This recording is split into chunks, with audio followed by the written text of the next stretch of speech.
everybody, welcome to the Monkey Barrel Comedy Chat Show. If this is your first episode, this is where we have all of the many guests and comedians that come to Monkey Barrel Comedy to do shows here, and we sit down with them and have a little interview. And this week we have a wonderful guest. It's wonderful Lauren Pattison. Hello. Good. We started, when we first started the show, we would always be like, "Wah!" And it just didn't work. Come on down. We need you to do a lap of the table and sit back down.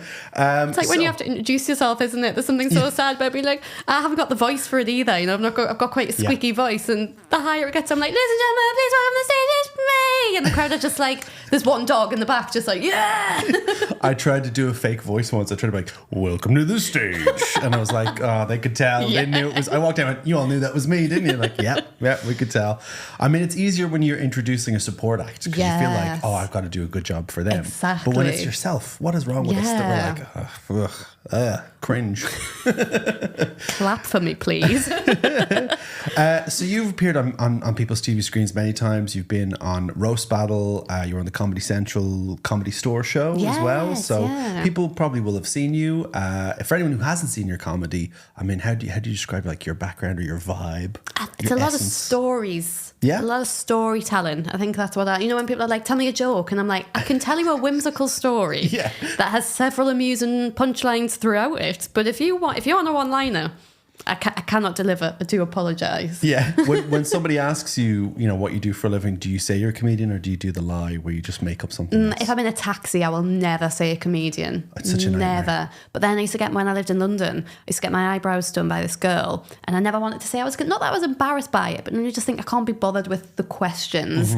So I would tell her, like, I think I told her I worked in a restaurant or whatever, which at the time probably would have been true because I would have been, but then obviously I left the restaurant, but I kept up, but then I just had to keep up what was happening in the fake restaurant every time I went and got my eyebrows done. But those appointments are like 6 weeks apart, so I'd come and I would start saying something and then I'd be like, I don't know if this plot matches up with what I told her last time. You start taking notes. Exactly. They're like, how's Seamus the chef? And you're like, oh, exactly like I told you the last time. Did anything happen with the fraud case? And I'd be like, the fraud case, yeah. Like that's a plot I can't remember introducing. You put a lot of depth into this. I like that. I had an embarrassing moment the other day where a guy came over. We got like a new window put in our bathroom, which was very exciting. It was like the only shitty part of our apartment. And the guy was like asking him questions. I'm like, this is a bit weird. And then when I'm signing the contract, when he's about to leave, he just goes, so what do you do for a living, pal? And I went, all right, I need to come up with a lie that isn't comedy. So I just went, oh, wait, I'll just say this. I went, oh, I work at a venue in town. Yeah. Thought that's a genius idea. And he goes, oh, which one? And I went, Monkey Barrel Comedy? It's like a comedy club. And he goes, do you host it? And I went, it's a very specific question. But I went, no, I'm just like a person who just works backstage, make sure the show's going well. I'm not one of those people. And he immediately goes, oh, because I was there 2 days ago. I thought I saw you hosting. He absolutely saw me hosting. He absolutely saw me hosting 2 days earlier. And that's why he'd been looking at me for the whole time. And I was like, what choice do I make here? And I just went, wasn't me. And that's what I went for. I just went, nah, I don't know. I had that when I was walking the dog. This was just like a few months ago. I was walking the dog and this woman stopped to like talk to the dog. And so I have it and she's staring at me, like staring. And she was like, has anyone ever told you that you look like someone? And I was like, oh God. And she was like, you look so much like this comedian called Lauren Pattison. And I was stood there and I was like, what do I do? Because I'm aware I'm not famous. I'm not well known. So exciting. So I was like, you know, if I was a big star, I'd probably be honest, be like, yes, but I was like, I'm not famous. Like I found it mad she even recognised, like lovely but mad. So I just went, oh yeah, I've been told that a few times before. And she was like, look her up, honestly, look her up. And I was like, God. I mean, I'm literally my own lock screen, like, well, me and somebody, but you know, like, load up Instagram, like, wow, you found her fast. Wow, that's her double. homepage immediately. But I just had to basically pretend that I wasn't. And it's like, why couldn't I have just gone, oh yeah, that's me? A normal person would do that, but comedians were like, oh, we'll double down on this and just go, no, couldn't have been me. I thought I saw you coming. No. Oh, I love how she does her eyeliner. That's lovely. It's a bit easier for me because I have like the generic comedian look. Yeah. Like every time I walk in a green room, it's 6 guys that look at me. They're like, hey, you want to do a podcast? No, I don't. No, I don't. Even this one, I'm not sure I want to do. So something that we do to get our guests comfortable, but also into a moment of panic and fear, is we do the social media time machine. We're going to jump into one of your old social media posts and we're going to find out the story. Oh, good, because I just did an archive, a big, deep archive not long ago, so I feel quite safe. Look at my hair. Oh my, that was when I was too poor for a haircut. Wow. So that's me and Joe Lycett. And I was, so when's this, 2017? Wow. Yeah, so I would have been, what's the maths on that? 22? Oh my God. 23, I think. And I was doing a gig. So Joe was doing, when someone's doing like an extended length spot. So Joe was booked to do this was at Derby University Freshers. Oh, and so those Joe gigs. was doing well, but was still doing Derby University Freshers. Yeah. So like Joe wasn't as Joe as he is now. He wouldn't touch it with a barge pole. But they were doing Live at the Apollo. And it was like a real thing at the time where Joe had been getting a photo shoot done and had done a high kick in the photo shoot, but had fell and broke his arm, but hadn't realised and continued doing the photo shoot and the pictures. He put the pictures up on Instagram. He was like green in the pictures. So I had to do Live at the Apollo with Armina. I think he had a more fancy sling for that than Apollo. I feel that's good though. It was really I know a comedian good. would be like, oh, why have I done this to myself? Yeah. But really you're like, that's so interesting. Exactly. You look back on that clip. Had to host it, but pre and post sling. it was really funny. Just you could see the life leave the eyes. And Joe used to do a thing at the time where they would get pictures with people, but both look really miserable. And then he would always caption them, pleasure to meet or what a delight to meet, you know, like that kind of thing. And I had said to him, I love those pictures you do. And he was like, oh, let's do one. So this was, Joe put that on his Instagram. So that actually, I think that must have been 2016 if it was Freshers. And I've just reposted it. So yeah, I would have been 22, little bubba, a little baby. Very funny. Was that, do you remember that gig at all, the Freshers gig? I remember it not being too bad because as well at the time I was quite young now doing uni gigs for me because I'm dead, I'm 30. Like, oh God, I've expired. But not that I feel old, I know I'm not old, but I wouldn't enjoy doing Freshers gigs as much now because I'm aware there's a level of disconnect. And I used to find it slightly odd when older comedians would be like, oh, Freshers gigs. And I'd be like, what do you mean? It's just fun people your own age. And then I think it was after the pandemic. So I think once I got past about 25, 26, I was like, oh, suddenly there's a difference of they're not looking at me as like, oh, hey, she's one of us. They're like, who's this woman who's on the stage? And I was like, no. That's the thing. Who's this woman? How dare you? When did I stop being the girl? Just a silly little girl, please. I love being the boy. When I started comedy, I was the youngest person in comedy in Ireland for 5 or 6 years. I was just the boy. And then suddenly I was like, I'm the man. The man. Old man. Even worse, the lady. The lady's watching you. I'm not. Check me hard drive. I'm not watching any, no. The only thing worse than an audience calling that is when a host says that. Like, our next comedian's a lady. What the fuck is happening? The worst is, I've had this before. I've heard compares go, your next act, you're absolutely, and they deliberately be as gender vague as possible. Your next act, you're going to love them. They're great, work with them many times. So welcome her to, and you can tell they're holding off saying she or her as long as possible. And it's always in certain kinds of gigs, and you'll just hear the crowd go, oh, just at the mention of the fact it's a her, and I'm like, sorry, not really much I can do about that. And I feel like when people talk about snowflakes in comedy clubs, that's the snowflakes. Yeah. People are like, oh, there was 2 women on one after the other. Yeah. Oh, I've got to go to the bathroom and punch the mirror. You gave both of them time to air their opinions. 3 different people talked about being LGBTQ+. I'm furious. I'm livid. This does not match my worldview. But I do remember it being quite nice. And I think, if I remember rightly, I stayed in the Premier Inn in Derby. Oh, really? Premier Inn's good. It's where the comedians, we have our little list of hotels. Easy Hotel at the bottom. I'm sorry. Yes, I used to stay in a lot of Easy Hotels. I've stayed in the one in Edinburgh. And this is how I know I have grown up a little bit, because back in the day I'd be like, I don't care that my room's not got a window. And now I'll go to book and it'll be like, even sometimes the Premier, and it'll be like, we don't have any rooms with a window left. I'm like, then I'm not coming. Like, no. Are you charging me considerably less money? No, but you can put me in a room with no window and just be like, that's £200, please. No. Ugh. I once got put in a hotel. It was a hotel next to a comedy club, and the guy who owns the comedy club's brother owned the hotel. So they put me in a room, and the room was there's a bathroom, and then there's a room on either side connecting. So there's a double room over here and a single room over here. I was in the single room, and the door between was locked. Oh, God. And I was like, oh, it must just be a stiff door. Yeah. And so I really put my shoulder into it and it exploded off of... I've never said this before because I was worried I was going to get... a bill for this. Yeah. But fuck that place. And I pushed the door. It exploded off the frame. And I went, oh, I've pushed too hard. And then there was luckily no one in the next room. Yeah. So the next morning, I locked it again from the other side, went out that room, went back into my room, pretended nothing happened. Nothing's happened. This was like that when I got exploded here. off the doors. That's weird. That's crazy. I couldn't have done that because I was on this side. Yeah. And I mean, it's locked from the other side. So that's weird. That's a weird thing that happens. Conspiracy. So we have some social media questions that have come from people online. So Liam is our first question. Liam has asked, if you could only listen to one song for the rest of your life, what would it be? See, I've got quite a weird music taste. I feel like all comedians are very eclectic. I do like a little bit of tastes. everything. Yeah. But I love drum and bass. Unironically, love drum and bass. Like my entire pre-show playlist last year for Edinburgh was like drum and bass at midday. And Get people in the mood a some little. people loved it and some people were frightened. And even this year I'm picking my songs from a pre-show playlist. I'm trying to like pick the softer ones because I'm aware I don't want to go too like wob, wob, wob, wob. People walk in and sit down, just like their glasses, their drinks shaking in their hands. But I would probably pick something with quite like a beat to it. In fact, no, I think I would probably go for something liquid drum and bass because that's a bit more easy. And I'd probably go for Hybrid Minds, Halcyon. Because as well, that was on my... I associate songs with moments in time as well.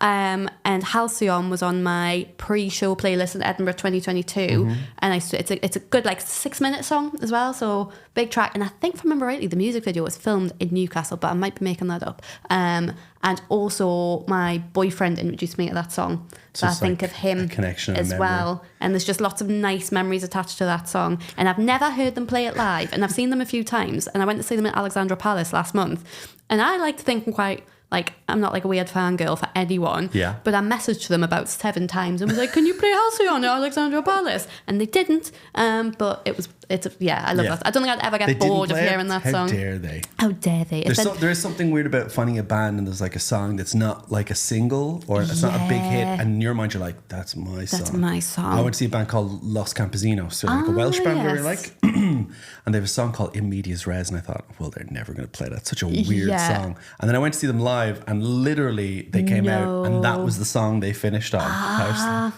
Why would you do this to me? They do like me. They're playing my favorite song, they know.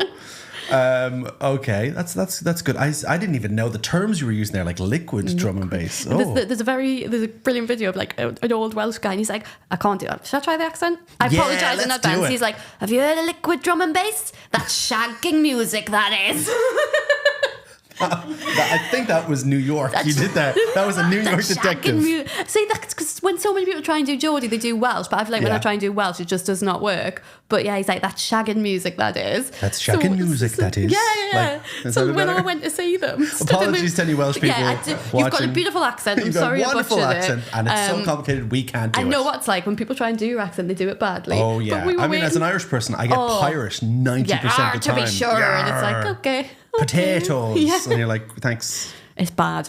But yeah, I stood before they came on. It was quite quiet. And I just turned to my friend because he knows the video as well. And I went, liquid drum and bass. That's shagging music, that is. And just free, really cool, like drum and bass. That's just turned as if to be like, what is she on about? And I was like, I'm just being silly. Just being silly. Like the cop was like, I'm being silly. I'm being silly. Have you tried it? It's a serious business, Have you tried it? If I had signal, I'd show you the video. Have you ever had a song that you've kind of gotten attached to that's like a certain era and then you feel like you've moved past that era and so you have to kind of excise that song from your life? Yes, when I was in my pop girly era, when I was too busy trying to listen to what other people listen to rather than actually listen to what I listen to. Yeah. Little Mix shout out to my ex, but it was also the year that I wrote like a breakup show. Yeah. And I thought I was so cool playing that song on the way out. But now I don't really like that show. Nothing against Little Mix. I still think Little Mix are great, but like I don't really like that show anymore. And I feel like I've moved. My comedy's progressed a lot from that. But whenever I hear that song, it just makes me think of that show, and I'm like, and I shouldn't. It was a good show, but no, you just you as a comedian have moved past it, and moved on from it, and I'm like, I don't like to be reminded of it. Yeah. And if I hear that song now, I'm just like, I feel it happens even with relationships where someone introduces you to a song and you're like, God, that was our song, and then years later you're like, turn that shit off. Exactly. Turn that beautiful song off right now. This song doesn't exist to me anymore. What? What's that? Why am I crying? None of your goddamn business. That's why. It's nothing to do. Now I'm gonna go look at my phone for a while and mind your own business. We could have made it. So next question is, what's the most memorable piece of advice you've ever received? And that's from Oliver. Most memorable piece of... Actually, I used to do a podcast once. I used to be trusted with a podcast. The most modern thing someone can say in an old man voice. I used to do a podcast. And it was about mental health, of course. And at the end, we would ask everybody, if you could go back and give your younger self some advice, what would you tell yourself? And people would always ask, like, well, what age? And I'd go, well, it depends what age you think you would have taken it in. Like, if you think that was 5, cool. If you think there was no, like, set age. And Ellis James once said something like, do it for the anecdote. And that has stuck with me ever since, of like, if you're not sure about something, if you've got, just do it because you'll get a story out of it. And like every now and then I'll be like, just do it for the anecdote. Do it for the anecdote. And I think that's quite a nice thing of being like, what's the worst thing that can happen is you're going to get like an embarrassing story out of it. But then you've got an embarrassing story that becomes your... it becomes really useful. It's really worthwhile. Do it for the anecdote. I do remember stories of like, seeing someone and being like, God, do not get on with this person at all. In every scenario we go out, it's absolute chaos. And my friend would be like, oh, so you're not going to see them anymore? I was like, no, I need more of these stories. Yeah. Like, these stories are all insane. Absolutely. You have them people on social media, though, as well, don't you? Who, like, you never talk to anymore. You've probably got no friends in common anymore, but you're like, you are the drama that I'm living through. Especially I'm at a very different stage of life to a lot of people who I sort of grew up with, because, like, I don't know what's like where you're from, but from where I'm from, most people are sort of married with multiple children by now, and like I haven't gone down that path, and I'm like, tell me more about which mum wronged you at the school gates. Tell me. Tell me. I used to get, I'm on the opposite end. I used to get a lot of messages where people who were married and had kids would be like, tell me stuff you've done. And then when I got calmer and chiller and wasn't a lunatic anymore, they were like, we're gonna excise this. Cutting you loose. I'd be like, I just got a new window in my bathroom. And they're like, that's not what I wanted. You've served your purpose. You've served. I was dead to them all of a sudden. Your shelf life has arrived. I mean, I got an insane message once where someone was just like, you know what? I feel like we've just drifted apart as friends, but maybe life will bring us back together someday. And I went, I'm never going to fucking speak to you. If I see you on the road, I won't slow down. No. Get out of here. What an insane thing to say to me. And I've just got an image of two people like just drifting away, and then the tide just pushing them back, and them being like, no. Yeah. But they can't do anything because they're just drifting back towards each other. Wilson. Wilson! And it's me going, I was drunk and you won't believe what I did. Just floating away. Oh, God. My favourite thing as well is to be like, I mean, I love the bones of her. She's lovely. But, and then just to launch into the most scathing criticism of every bit of their psyche, every bit of their life, and then it'd be like, but lovely girl. Not to be mean, lovely girl. And it's the meanest thing you've ever heard. Okay, question number 3 from Lucas says, what's a cliche about people from your hometown and how accurate is it? I think it's a not wearing a coat thing. Oh, really? Not wearing, Geordies don't wear a coat. And I'm like, we do. But then also, in that same breath, I didn't buy a proper winter coat until a couple of years ago, and I'm 30 years old. Like, so I get it. I think there is some truth in it because we're used to it being cold. So like, of course, we probably, what is cold, like my ex, when I lived in London, he would come up and he'd be like, it's freezing, and I'd have like a hoodie on. I'd be like, no, this is fine. But I'm like, yeah, it's like, I know we've grown up on the same island, but I'm 250 miles further north. Like, of course. So I get that there is some truth on it. But something about Newcastle that even when I go down from Edinburgh to Newcastle, it's colder there. Yeah, it really is. It is. But like, you kind of get used to it. And I definitely got softer when I went to London, and then I would come back and be like, oh, it's cold. But bought me first proper winter coat a couple of years ago, and even now some people will be like, oh, wearing a coat, are you? Wearing a coat? And I'm like, it's not like they just don't sell coats. And we send our children to school wearing coats. Like, we do wear coats. It's not like Pretty Woman where it's like, welcome to the coat emporium. Yeah. You start trying on all these different coats. Soft shite wearing your coat. And I'm like, it's snowing. It's fucking snowing. Like, of course I'm going to be in a coat. That's very funny because, like, from Dublin, it's the exact opposite. Like, people from Dublin just bring a coat everywhere because the weather in Ireland, in Dublin especially, is so changeable. Yeah. That like you'll go out on a night out and there was this bar that opened called the Workman's, and they had like old kind of furniture, like and like weathered furniture. That was kind of their style on the walls, and it was not functional. It wasn't there for anything. But you'd open any one of them, and it'd just be people's coats stuffed inside. Shoving the coats and in. at the end of the night, they'd be closing up. And people would be like, "Can I go back in because my coat is in the drawer on the top floor?" Like a treasure chest. yeah, it was wild. That's cool. I like jacket-based cliches. They're the least upsetting cliches. Well, here's something else we have for you. We always get our previous guest to send in some questions. Last week, it was wonderful Chris Cantrill, and Chris has sent in 3 questions for you to check out. So here we go. It's going to come up on our screen right now. Hiya, Lauren. And George too, I guess. What a cheeky scam. I've got some questions for you, Lauren. What the fuck is my hair doing? Now, some people say that Geordies can be loud and annoying, but which do you think was the better film, Barbie or Oppenheimer? Question 2. There is a lot of mad stuff in the world. Sorry, it just needs to be said. But, Lauren, if you were hosting a dinner party, what is your go-to dish? Final question. I'm just waiting for a train that I've just been informed has been cancelled. Lauren, what is the burning issue that you think they should make the next big true crime podcast about? And you can't say the British railway system because I'm doing that. Fuck off, bird. There's a man looking at me now. Okay, great.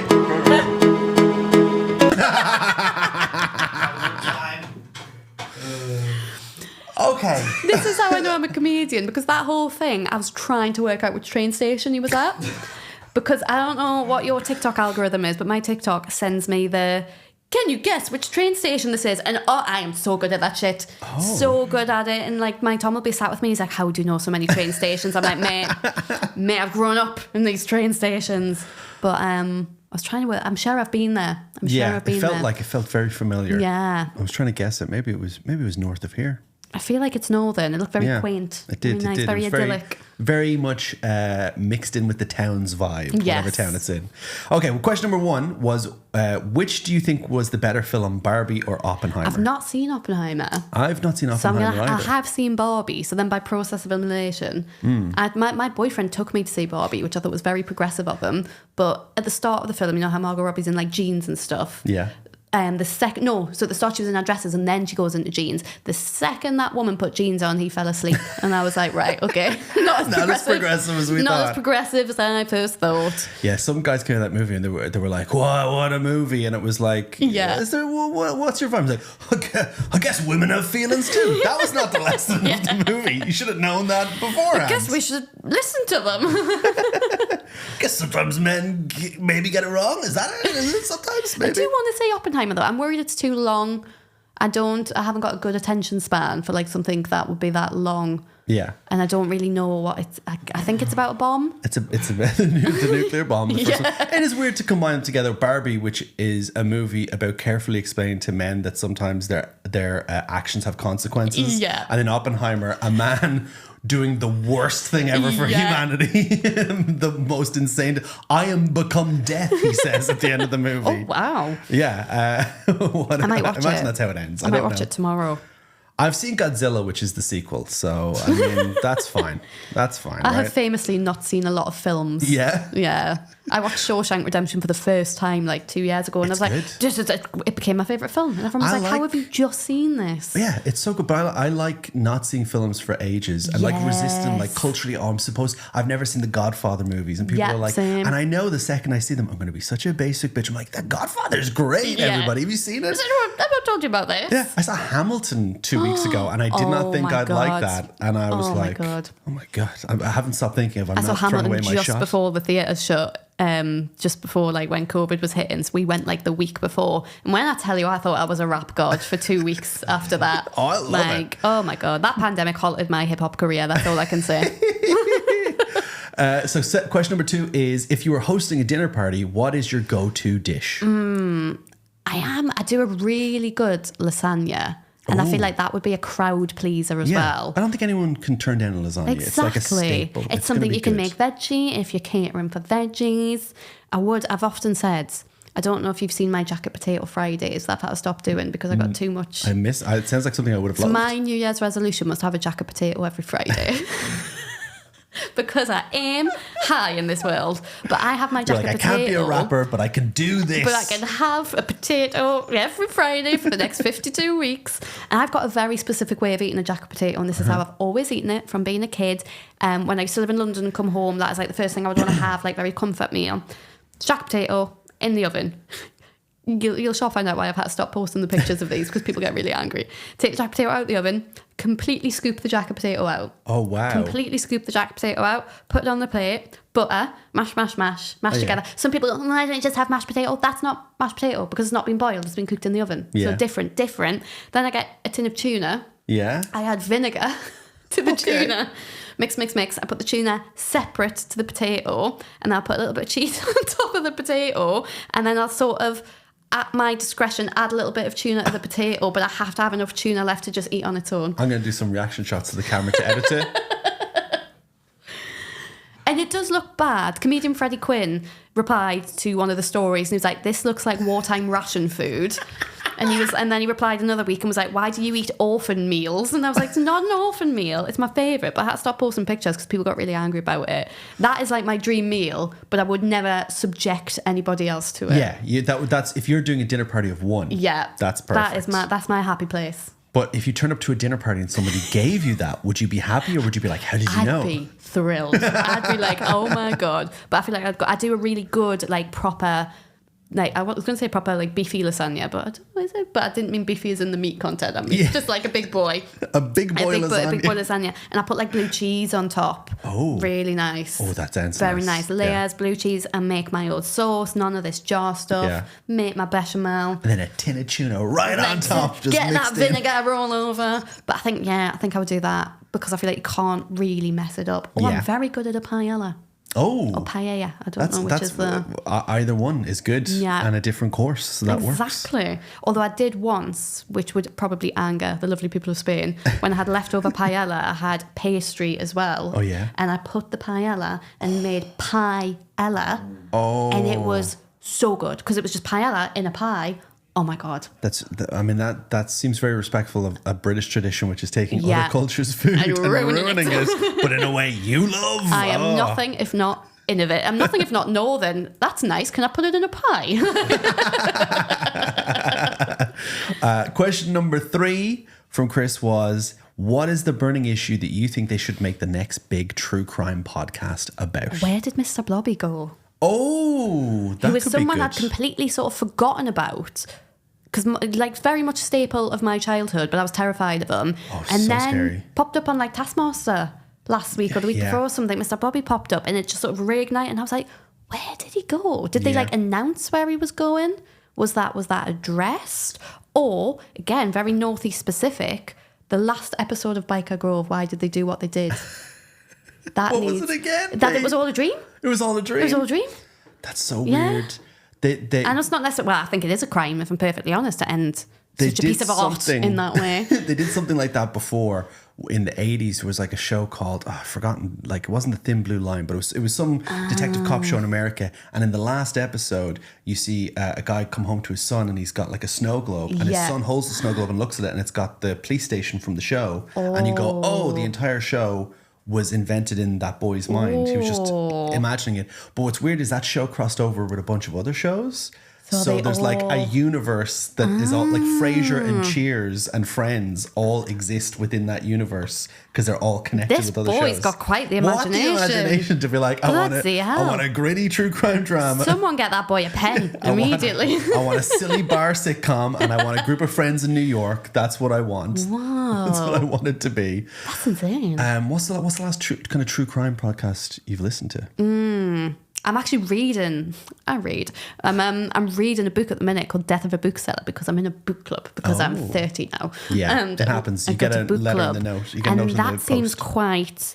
I'm only 85 pages in, but I get the vibe that there was a murderer like 10 years ago, and I think one of the characters, maybe her mum, was a victim, but that hasn't really been properly addressed yet, but I think so. Then she works in a bookshop with a girl who's like obsessed with murderers and true crime and stuff. Which everyone is. And she gives her the creep sort of thing, and I think there's going to be a ruckus. Ooh. I think there's going to be, but there's lots of like true crime references, like peppered in, and there's like a fictional murder podcast called The Murder Girls, and everyone's flocking to see The Murder Girls, and it's very very zeitgeisty of the thing at the minute. But straight away I was like, I'm in. Yeah, I feel like if you listen to a true crime podcast, it needs to be hosted by women. Oh, because yes. I listened to one hosted by a man that was a nightmare. Different vibe. It was the guy that invented that thing, the game, you know, where you would like you would say negative things to someone, like to break them down. It was like a pickup artist. I thought you said the game, and I was like, you just lost the game. No, I've just clocked what you meant. No, he was a pickup artist. And yes, he invented I know the what you game mean. and wrote a book about it, and then he started doing a murder podcast, and it's awful because like whenever he talks about the woman that went missing, he's like, she was 23 with supple skin. And you're like, what way is this to describe a person? Have we checked his cupboards? Yeah, Have we checked his freezer? He did the killer. He's the killer. Oh God! Let's check out his cupboards. Let's see what's going on. Fantastic. Okay, well, Mr. Blobby would be a good one, definitely, just to know what he was up to. What's he doing I'd love now? to find out he was like a warlord in a certain part of the world for a bunch of years. I'd love to know where all the puppets go. What? Like Sooty and Sweep, what are they doing? Are they just in someone's, like in a wardrobe somewhere? Yeah.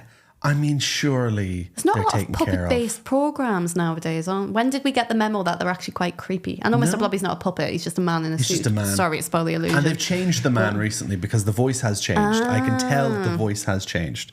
And I've been haunted by Mr. Blobby for the last 2 years because my Twitch like community, when I stream, knows that I don't like Mr. Blobby. Yeah. And then they were like, hey, if we reach a goal, can we buy a Mr. Blobby? And so I had to buy an official antique, and it's the same Mr. Blobby that appeared on Taskmaster. It's a giant inflatable Mr. Blobby. Maybe one day we'll bring it in on the stream, but it would be perfect to have now Mr. Blobby just slowly inflated. This is where I've been. But it's a nightmare. And when those workers came in the other day, they were just like, is that a giant inflatable Mr. Blobby in your living room? I went, yes, it is. No more questions, No further please. questions needed. I just like the idea of the intense intro of like where the blob went. Trying to blur him out, but you can just see the complete outline. Trying to blur out his voice, but it's still that. Okay, so we found out lots of great stuff today. Yes. I appreciate you coming in answering these ridiculous questions. We need to ask, is there anything you want to plug? Anything coming up in the future? I'm guessing Fringe? Yes, I'm going to the Fringe in August. I will be at the Monkey Barrel. I was going to say here, but not like here in this specific office. Yeah. The podcast studio. I will That's right. It's very much a studio and not an office where we sell timeshares. I will be Monkey Barrel 1 for the whole month, but not Wednesdays because I'm just a diva now. It's a good show. I don't work and Wednesdays. Other people now get to do spots in there, so you're actually helping. I am helping the younger people. Generous. Yeah. And that's at 12:30, so nice and early, lunchtime. Good. Start your day right. I said start your day right with a piece of Pat's when I posted the announcement, and then immediately regretted it, but I've said it now. So and then I've just said it again. So. I believe you're going to be giving lasagna and tuna and pies away at every single show. If anyone wants to bring a jacket potato, yes, I'd be more than happy. Like perfect. Well, thank you for watching. If you enjoyed the podcast, please share it. If you want to come see comedy, come along to Monkey Barrel Comedy. We've got comedy every night of the week. Please have a great weekend. Thanks for joining us from Lauren, from you behind the camera, from myself. Also Claire's here. Hey, bye-bye. There's something hiding under the ice, imitation of a sound. There's something standing behind the door.